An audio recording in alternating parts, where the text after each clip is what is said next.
Okay. Hello. Good evening, everyone. My name is Stephen Waddy. I'm the president of the Anne Arundel County chapter of the NAACP, and I'm here with our economic empowerment chair, Shay Cook, and we're doing a interview with her today regarding hopefully, which will hopefully be an ongoing series, but we're going to be talking about local Black businesses that are in our Arundel Green Book that was created by CJ Mushaw and Shay Cook a couple years ago. And Shay Cook saw this opportunity and decided to take it. And so thankfully today we are having a conversation. It's going to be brief. But Shay, can you tell us a little bit about your business, what it is, Crusaders for Change, and what your audience is, who you serve? Yeah. Well, good evening, everyone. Hello, President Waddy. It's good to be here with you today. Yeah, so Crusaders for Change. Well, hello, let me stop everyone. I'm Shay Cook, CEO and founder of Crusaders for Change. And what do we do? So we help people get out of debt, improve their credit, save, and meet their financial goals through financial counseling, coaching, classes, and consulting. So really our vision, our mission is to empower and equip individuals with the tools they need to become financially free. So I've been doing this for a very long time. The business started in 2016, but I worked for the military, Air Force, Army, and Coast Guard in the personal financial readiness management program and other programs within the military for over 20 years, including my time working for the credit unions as well back in the day, traveling around with my husband who was in the Air Force. So our ideal client is really always say anybody who's ready to get out of debt, anybody who's ready to improve their credit, anybody who's ready to save and meet financial goals. We're here to help you change your behavior around money. We're not advisors, we're not planners, but even though we can teach on everything from A to Z around financial or finances, we're just here to support people and help them. That's awesome. What does it mean to be financially free? Ooh, good question. I mean, it all depends on who you are as an individual, your personality, your religious background, but just really just being able to have that freedom, that power to buy when you want to buy, that you're not being a not a what does they say, not a lender, but instead of being, in debt. Just really feeling like, the comfort around money in terms of just like I can go out here and buy some eggs that are $20.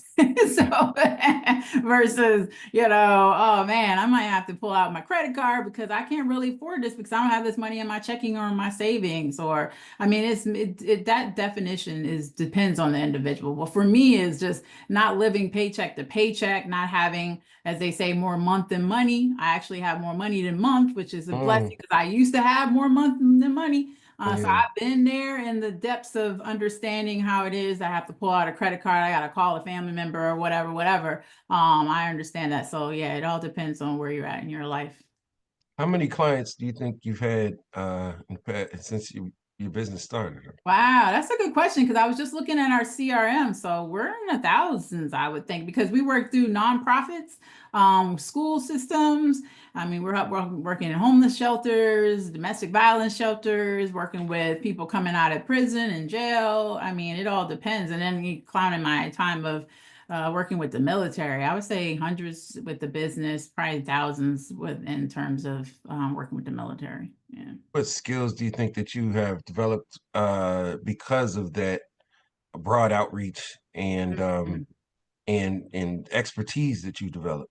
Yeah, number one is I think it's empathy. You have to have empathy and compassion in this business because people, they still have a stigma around money. They still don't want to talk about it. There's a lot of shame, there's a lot of guilt. So you learn quickly as a financial counselor. We're accredited financial counselors on my team. So we have to go through a very rigorous program to maintain our certification, but also have 2 degrees in psychology. So understanding the study of human behavior, all around that is the compassion, the empathy, just learning how to help people change their behavior around the money, how dealing with money trauma. People don't understand there's trauma around money from growing up poor or even growing up rich. I have clients on both sides that have really a lot of trauma around money because either they were entitled growing up or enabled, or they just were struggling and they didn't have a lot. So when they get older older and they get that money, it's like when you get that money, you're like, man, my parents couldn't afford Fruit Loops or a Fruity Pebbles, so I'm about to buy all those. I've been there. I'm talking from experience. It's like my parents like, we ain't buying that name brand cereal.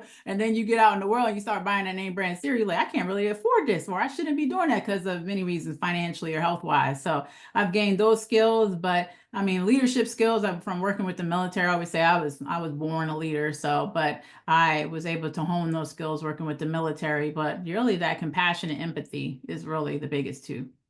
Okay. Mm. And so building trust with your clients is really, I think that's a process. Yeah, Because like you said, you're dealing with people who are experiencing trauma, who have experienced trauma sometimes.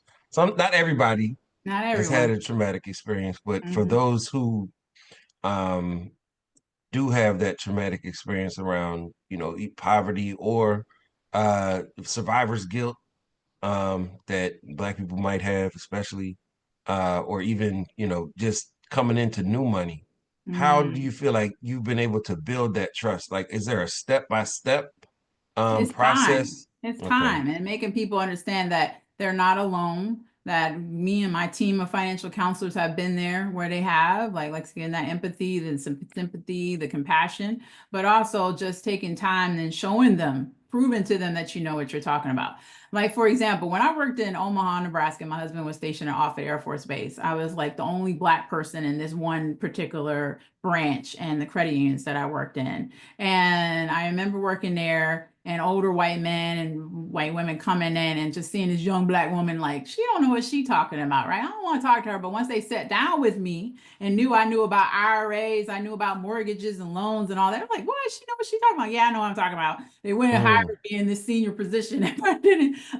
But sitting there. So it's really just them knowing that you know what you're talking about. You can give real life experiences around money and share that, oh yeah, I paid off $60,000 debt. I know how that is. I know how it is, get these student loans and make you feel like you're just in a, whatever. And so yeah, just really sharing my experiences with them, being real, but then listening. Listening is a huge skill you get from counseling and coaching. Just being able to sit back and let people talk. People just want to talk and be heard. so what's your business have in terms of outreach? How do you guys get new clients? Oh yeah, so word of mouth always, right? Just spreading from different clients and family members and friends and outreach through networking. I network a lot through like the Central Maryland Chamber, which I have to give them a shout out. I've worked with them, been on their board for years, so networking through them and many other different networking opportunities. The Women's Entrepreneur Leadership Lab, the Well, I have to give them a shout out. That's been a great outreach as well. So I've been in a lot of different groups. I just interviewed today for the Goldman Sachs 10,000 Small Business Good Program. luck. So Good luck on just that. trying to build that network up of people. And I had a huge network from my military days as well. So, and working in many different places. And I volunteered a lot. I love the volunteers. So I've worked for many different places in the volunteer world. So I built up network from there. And then as you grow and you need more people, and shout out to my team, Adriana and Ilea and all of them out there, Janessa, Alana, and Don, all of the people on the team that are helping me from the marketing as well. I have Don Foster, who helped me grow with the marketing with blogs and helping our SEO. So the list goes on social media. But so many different channels to get our word out there. When people see you, can you show us your website? Yeah, yeah, yeah. Let me go here. Let me see. So yeah, and we got some really cool things going on. I'm going to start with Tickle My Money Bone since that is open now. I'm going to go to the website, share. So this is an event that was created working with our Economic Empowerment Committee, and at the time, CJ and Antonio were chairing that. Thanks to all the greatness they did there when they were chairing, and we started Tickle My Money Bone as just a way of removing stigma around money. So this allows us each year to just bring a comedian or comedians in, and it's going to be on May 1st. So hopefully you guys will be able to check it out and join us on May 1st. And early bird tickets are on sale right now. They're only $33. NAACP, Anne Arundel County is a sponsor, and many others. So this is some of the great information there. Pictures from last year, our comedian featured there. We got NAACP, Anne Arundel County, my workplace coach, and all the other great sponsors we had over the years. So we love Yes. great sponsors, support, but we're going to have fun starting at 6:30 on May 1st. I know it's on a Thursday, y'all, but we want you to come out and join us in Baltimore at a Black-owned collective spaces event venue. And we're going to have a DJ with great food, a bar. We're going to have the comedian, then we're going to have an after party to celebrate our 9 years in business. But with our website here, it's just, again, we're really moving into, we help individuals, which you'll see down here, we help individuals and couples. That's what we specialized in for years.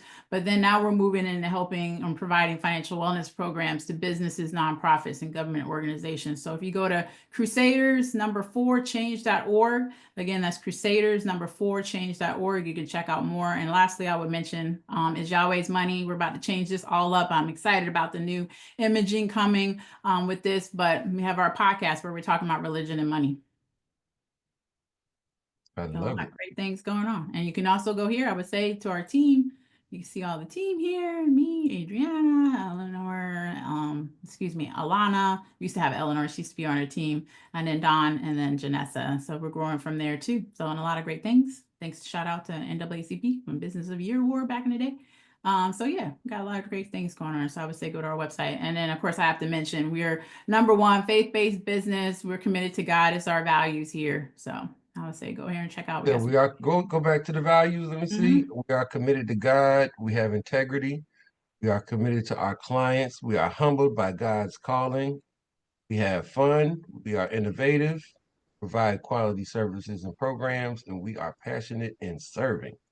I Yeah. love those values. Those are great values. And you Thank you. Yeah. definitely bring those values to the NAACP. Thank you. Yeah, it's been a joy being a part of the Economic Empowerment Committee over the years and now being able to chair that and stop sharing. So being able to do that and me trying to meet some goals here, removing our stigma or removing stigma around money, financial goals, trying to motivate people to inspire them to achieve their financial goals, and then just being a connector of personal financial resources. You know, there's a lot going on, as we know, with the government and layoffs and stuff. So we're getting more calls now that people need help because, you know, they don't know where they're going to find the next dollar. They ain't got a job right now. So Budgets are getting tight. And so budgets having are getting someone very like tight. you to be able to help navigate a budget and be able to make proper decisions and with empathy and care is a big difference. Make a big difference Mhm. for a lot of families.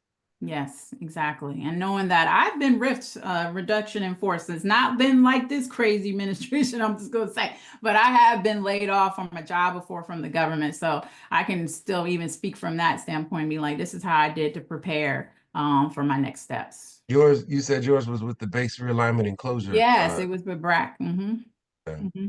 Well, today was our first of hopefully many interviews, and I definitely appreciate you taking the time to um, introduce us to your business. Thank And you. we look forward to you hosting the next set of interviews, and also we can have these on I'm your just finding this podcast. out now, y'all, but I'm all about hosting and helping in any way I can. So yeah, that'll be exciting to connect with businesses, especially through the Green Book or and get them involved in our branch of NAACP. You guys need to register and become a member. Hello. Yes, ma'am. Yes, ma'am. Definitely. All right. Yeah. Thank you, Shay. Thank you, Stephen. Thank you. You have a great afternoon. You too. Bye bye. Bye.